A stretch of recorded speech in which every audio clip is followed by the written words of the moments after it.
Katakan kita bahas tentang ekonomi apa Islam, ada ekonomi Islam di kemahasiswaan, ada ekonomi marxisme, ada ekonomi Pancasila, ada ekonomi kerakyatan, ada ekonomi syariah dan sebagainya. Tapi ketika kita berbicara dengan sosial masyarakat desa yang itu notabene pendidikannya tidak sama, itu akan menjadi tantangan sendiri bagaimana kita bisa menceritakan terkait tentang teoristik ini dibawa ke fakta sosial masyarakat, realitas yang sesungguhnya. Lalu teori itu tetap kita pakai. Artinya ketika jadi mahasiswa, ketika kita terus belajar tentang buku dan penelitian itu ada korelasinya dengan fakta sebenarnya.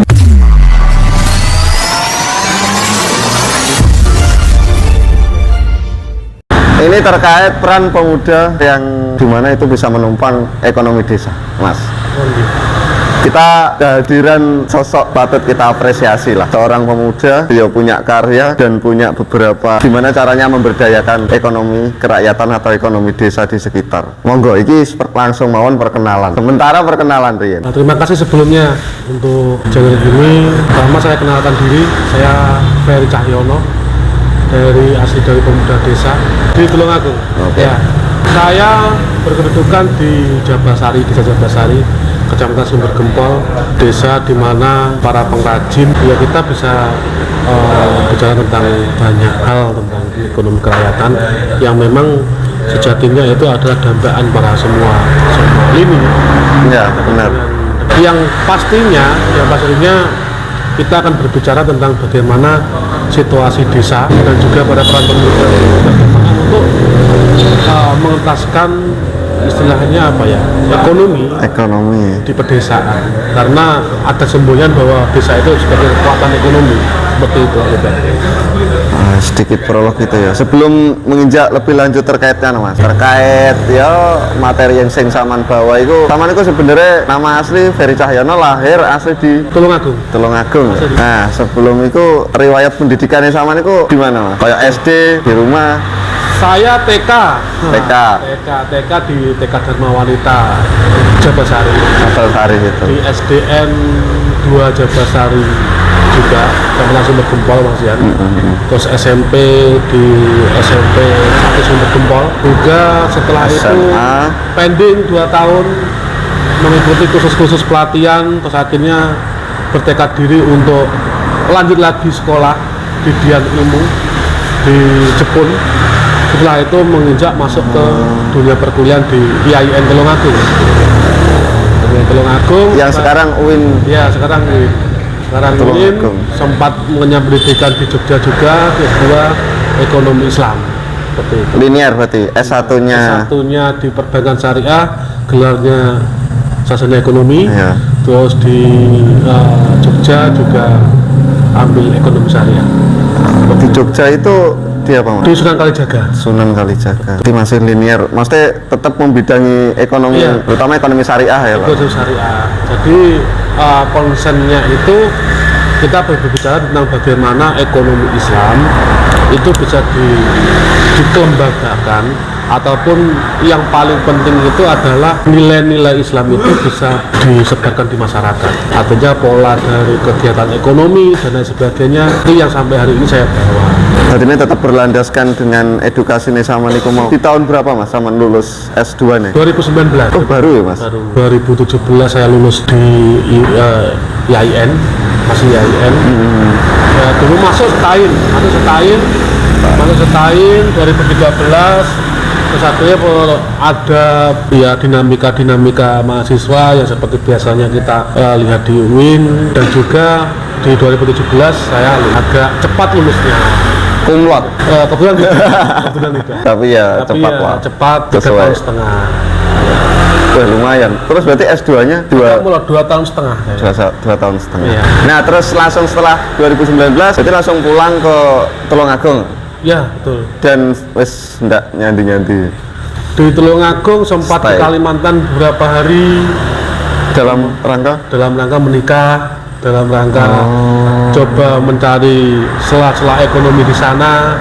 Akhirnya berpulang kita ada beberapa hal yang bisa masuk akhirnya ya seperti ini, kita coba untuk berbicara tentang ekonomi desa.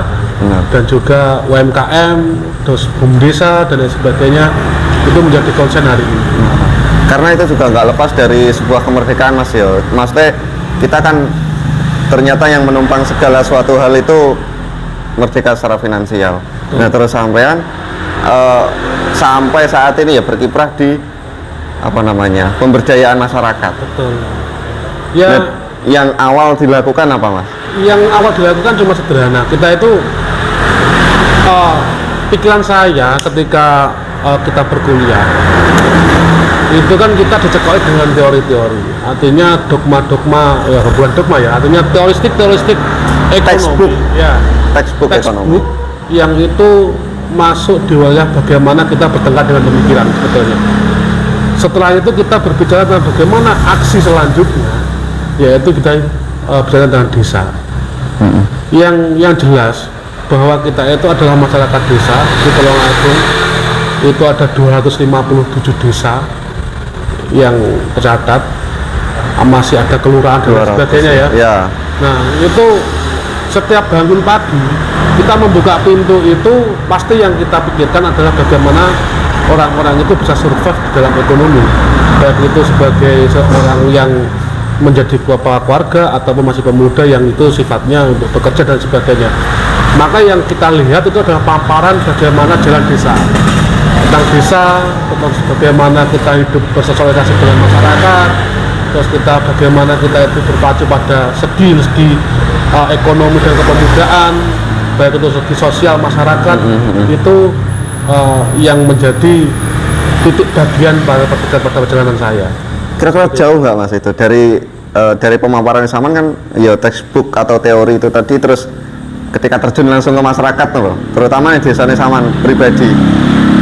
Kalau teori itu pasti kita tetap bawa, tapi dengan bahasa yang sederhana. Artinya gini, ketika kita itu mungkin di kemahasiswaan ya katakan, kita textbook itu berbicara tentang bagaimana seseorang itu secara akademisi bercerita tentang bagaimana fakta yang ada di lapangan dan itu dituliskan. Sebetulnya ada kaitan erat dengan fakta yang sebenarnya. Namun ketika kita bersosial masyarakat itu akan mindset kita secara bahasa itu akan berbeda. Katakan kita bahas tentang ekonomi apa, Islam, ada ekonomi Islam di kemahasiswaan, ada ekonomi Marxisme, ada ekonomi Pancasila, ada ekonomi kerakyatan, ada ekonomi syariah dan sebagainya. Tapi ketika kita berbicara dengan sosial masyarakat desa yang itu notabene pendidikannya tidak sama, itu akan menjadi tantangan sendiri bagaimana kita bisa menceritakan terkait tentang teoristik ini dibawa ke fakta sosial masyarakat, realitas yang sesungguhnya. Lalu teori itu tetap kita pakai. Artinya ketika jadi mahasiswa, ketika kita terus belajar tentang buku dan penelitian itu ada korelasinya dengan fakta sebenarnya. Artinya di kemahasiswaan itu kita berbicara tentang pola pikir bagaimana kita bermasyarakat, dan itu sangat penting sekali. Para pendidikan itu menurut itu sangat dinamis dan harus terus mengikuti. Karena gini, saya di latar belakang itu satu dusun atau satu desa itu ketika saya kecil itu banyak masyarakat yang memilih ketika setelah SMA itu memilih untuk menjadi TKI luar negeri langsung, istilahnya bagaimana dia bisa survive cepat menghasilkan uang dan sebagainya dan pulang seperti itu. Bahkan ketika saya masih hari ini itu ada motivasi besar bagi saya bahwa Tulungkup ini ternyata masih, karena pola pikirnya ketika sudah selesai sekolah ya harus TKI saya keluarga ya TKI juga. Maka pola pikir itu terbentuk bahwa bagaimana sih kita harus survive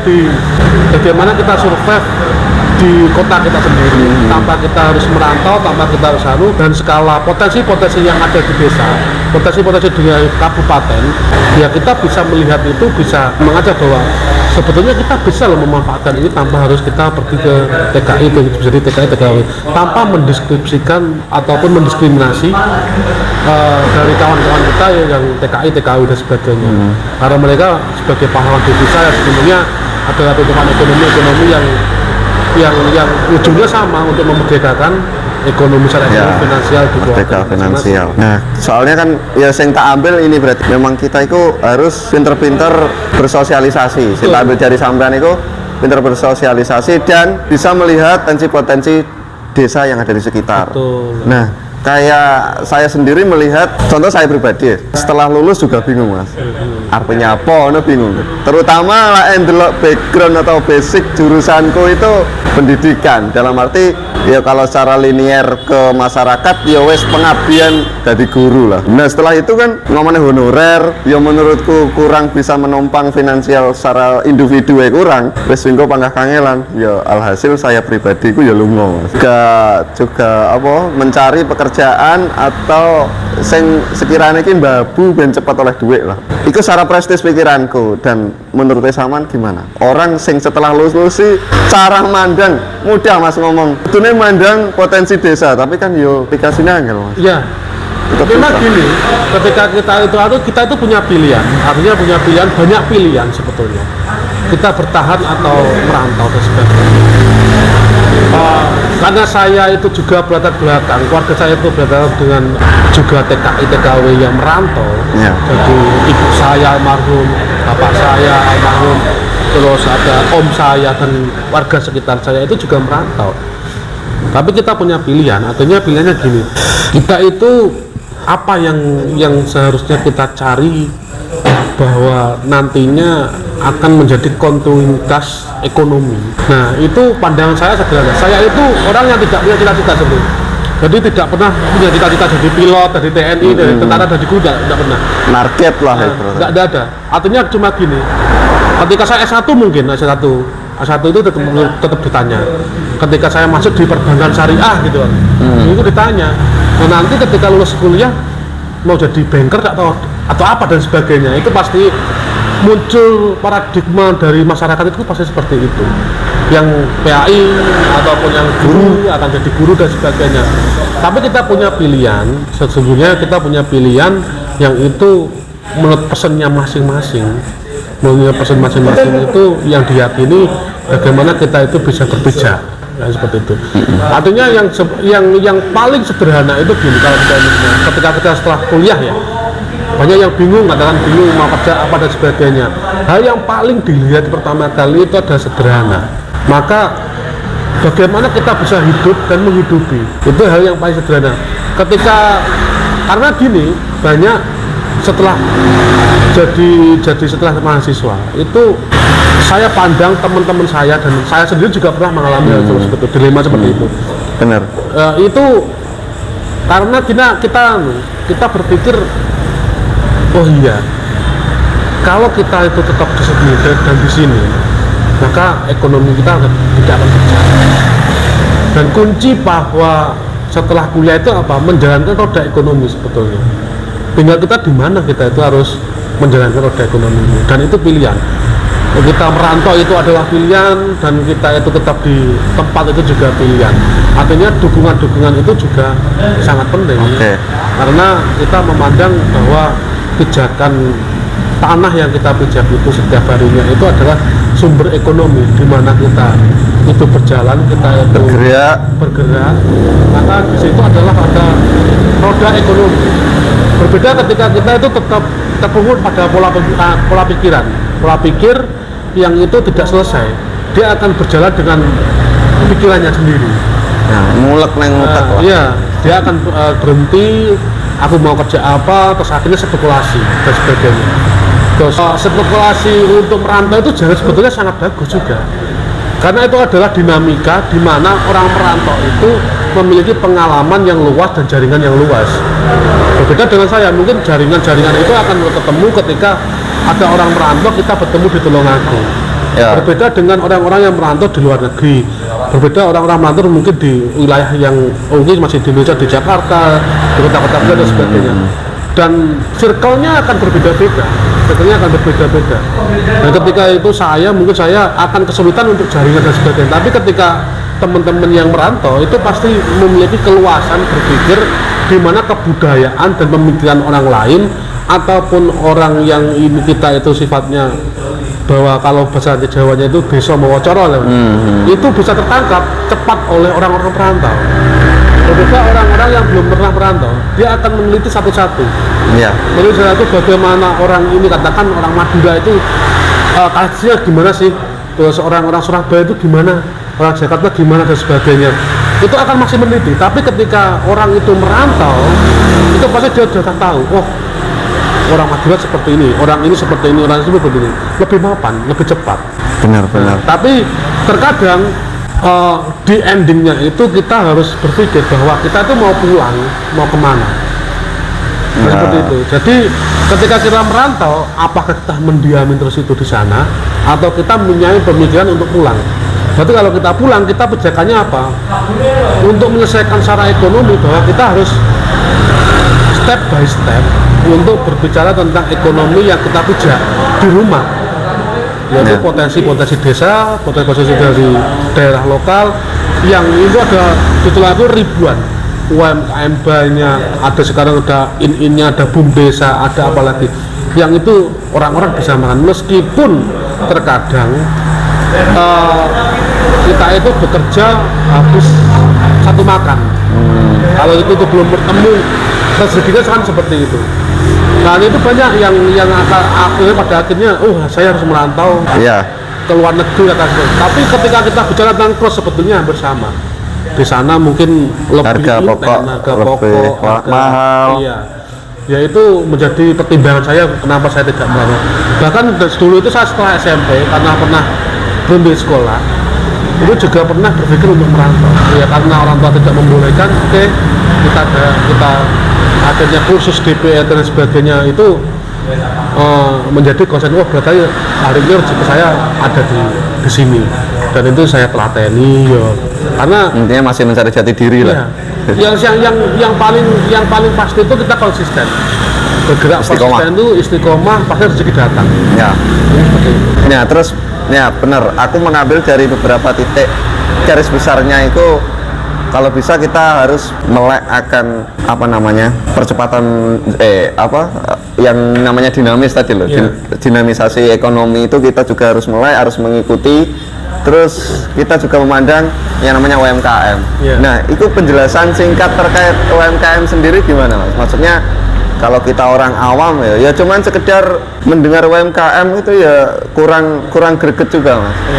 Kalau nggak ada falsafahnya sebenarnya UMKM itu seperti apa? Tapi gini, kalau kita melihat UMKM itu menjadi hal yang paling seksi menurut saya ketika kita berbicara tentang segi ekonomi, keekonomian. Mereka itu bergerak dengan dasar hal yang paling kecil menuju hal yang paling besar. Regulasi kecil menggerakkan regulasi besar. Regulasi kecil dia menggerakkan regulasi besar. Karena UMKM ini sesungguhnya pada titik poros ekonomi yang ada di Indonesia. Terutama di Indonesia. Benar, kemarin data juga 80% penumpang ekonomi Indonesia kan UMKM. Berarti ada ekonomi hari ini, ada ekonomi kreatif dan sebagainya. Itu yang menumpang pendapatan negara kita. Sebetulnya sederhana gini. Kalau kita lihat mungkin apa sih kita katakan kebetulan kacang lah ya. Kacang, kebetulan kacang dan sebagainya, hasilnya mungkin sedikit, tapi bagaimana kita melihat berapa ribu orang yang berjualan kacang dan berapa ribu orang yang memakan dari hasil jualannya, dan itu ekonomi akan berputar terus mulai dari petani kacang sampai yang penjualan tengkolak ya. Jadi mulai produksi dari sampai ke hilir dan hulu itu ditemukan oleh UMKM sebetulnya. Nah, maka dari itu ketika mungkin ada krisis 98 itu UMKM, koperasi dan muamalah masih tetap berjalan. Ya. Benar. Itu titik fokusnya UMKM ya Mas. Terus sekarang kita coba melihat ini Mas, seperti yang sudah Saman singgung itu terkait BUMDes. Saya sendiri juga belum tahu Mas, BUMDes itu akan seperti apa, itu dari memang apa ya, bahasanya itu maksudnya itu dari pemerintah, aturan pemerintah atau gimana, terus peran kita seperti apa? Jadi gini, dibentuk oleh desa atas dasar aturan pemerintah, tapi belum kuat.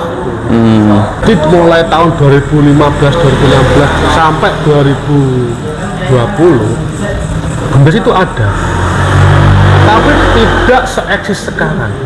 Karena apa? Pada waktu runtun waktu 5-6 tahun itu kita belum menyadari bahwa potensi yang ada desa itu bisa dikembangkan untuk menopang ekonomi desa, yaitu BUMDes. Nah, jadi suatu skala lembaga yang dibentuk oleh desa menjadi bagian penting dari ekonomi desa itu adalah BUMDes. Jadi BUMDesa ini sesungguhnya adalah badan yang dibentuk oleh desa yang itu nantinya akan berkembang untuk masyarakat, kesejahteraan masyarakat, dan untuk menambah income desa, yang itu kalau kita sebut sebagai pendapatan asli desa, ya nantinya akan menopang menjadi tulang punggung desa. Nah, jadi ketika kita itu punya BUMDesa, sebetulnya kita lagi berbicara tentang lapangan pekerjaan sebetulnya. Lapangan pekerjaan itu yang berkelanjutan. Iya, berkelanjutan. Contoh kecil gini. Di BUMDesa itu ada namanya pelaksana operasional, minimal 3, ada direksi, direktur, sekretaris, bendahara. Ada 3 sebetulnya. Bayangkan ketika satu desa itu ada BUMDes, se-Kabupaten Temanggung ada 257 BUMDes. Benar. Maka kali 3 itu sudah berapa ribu yang kita itu bisa memasukkan istilahnya tenaga kerja. Jadi tenaga kerja yang itu sifatnya berkelanjutan itu bisa masuk untuk mengurusi BUMDes. Namun sayangnya di tahun-tahun runtun waktu 2015-16 sampai 2020 ini tidak selalu diperhatikan oleh desa, karena desa pada skala regulasi itu selalu berbicara tentang bagaimana kita itu membuat akses jalan dan lain sebagainya, akses bangunan dan sebagainya. Dan akhirnya infrastruktur yang itu akhirnya penguatan ekonomi itu masih lemah. Saya kira di tahun 2009 ke atas ini, nah ada payung hukum yang itu menjadi dambaan BUMDes sejak tahun 2015 sampai 2020, yaitu PP nomor 11 tahun 2021 dengan spesifik itu berbicara tentang BUMDes. Jadi BUMDes secara aturan, secara legalitas itu sudah selesai dan disusul dari Permen Desa nomor 3 tahun 2021.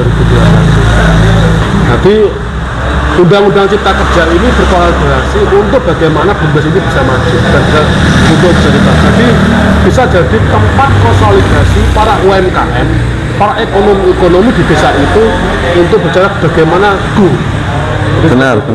Jadi BUMDesa itu sebagai wadah konsolidasi sebetulnya, yang itu nantinya sifatnya kita bisa menggandeng masyarakat, kita bisa menggandeng UMKM, kita bisa jadi mitra dan sebagainya.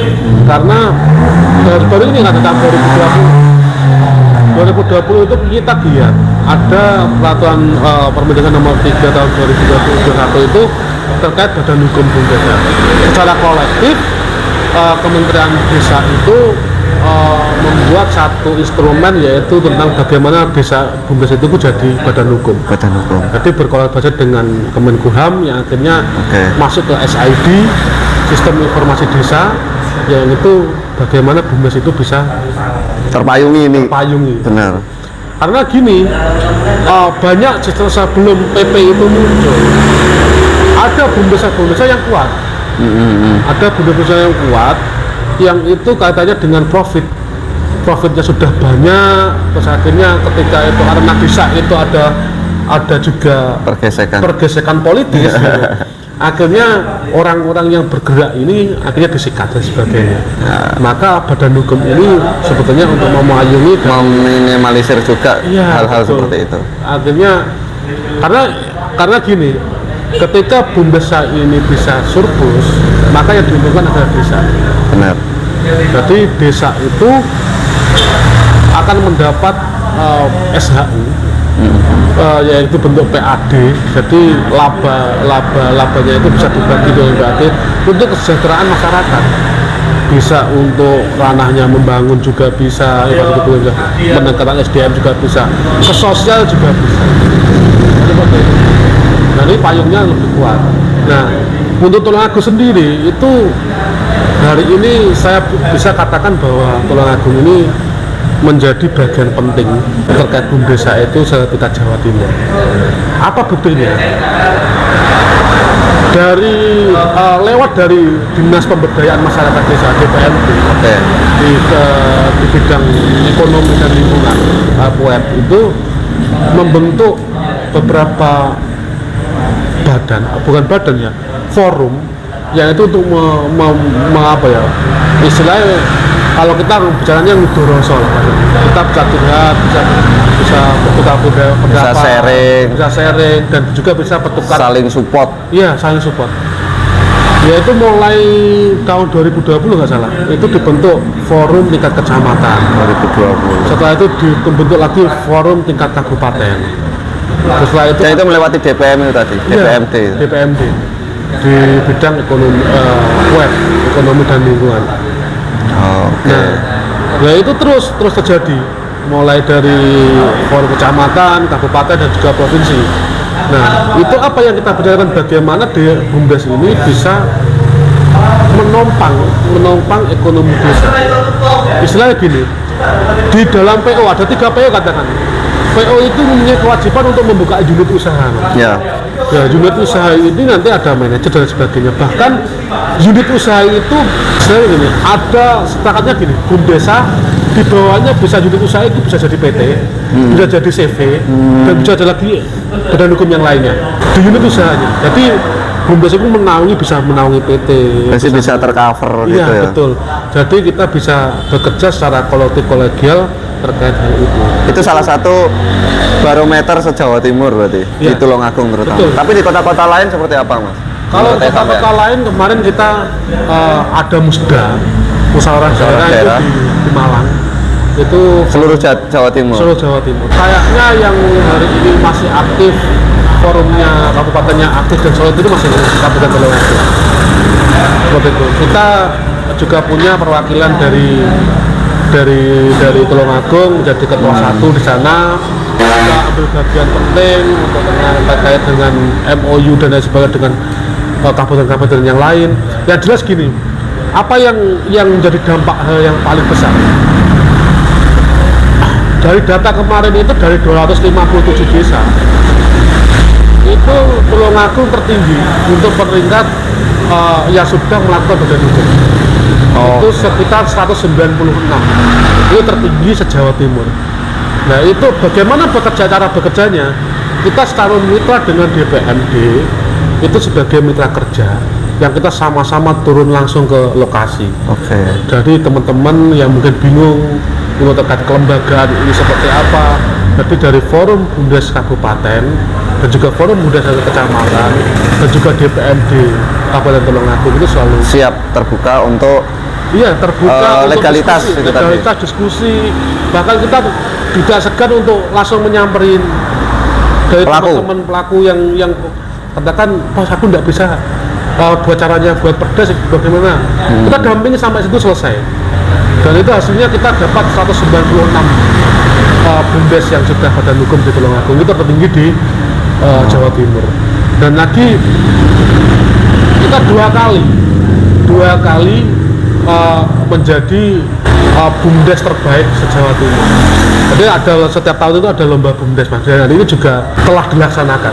Jadi telah dilaksanakan lomba BUMDES. Yang pertama itu kita pernah menjadi juara 1, yaitu Desa Kendabulur. BUMDES Laras 1 ini menjadi juara 1 tingkat provinsi. Setelah itu di tahun berikutnya itu tahun 2021 2022 itu Balong Kau Sumberjo Kulon. Ya. Dan ini yang maju jadi kandidat ini hari ini, dan ini sudah masuk di 6 besar, dan tadi itu sudah menjalani proses verifikasi lapangan oleh DPMD provinsi itu di Desa Ngunut, dari Bumdes Hidup Sejahtera. Ya, itu tempatnya Bumdes itu direkturnya adalah ketua kita, ketua forum kabupaten. Jadi ketua forum kabupaten saya adalah direksi dari Bumdes Ngunut Sejahtera.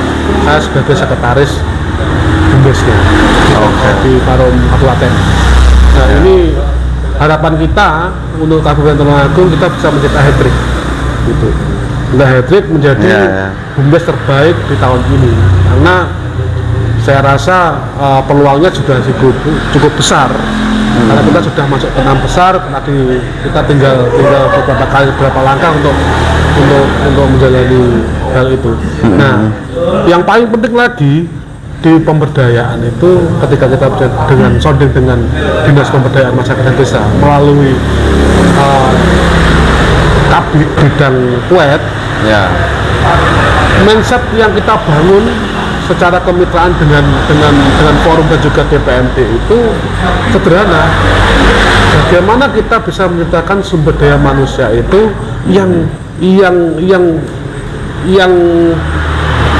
hari ini belum bisa menjadi bisa, yang sudah bisa menjadi ahli, lebih expert lah. Lebih expert. Dan itu kita lakukan. Nah, mulai tanggal 5 sampai tanggal 9 ini kita juga ada pelatihan terkait tentang pengelolaan ekonomi, pengelolaan keuangan Bumdesa Sekatung Tulungagung, dan itu dilakukan di Tulungagung.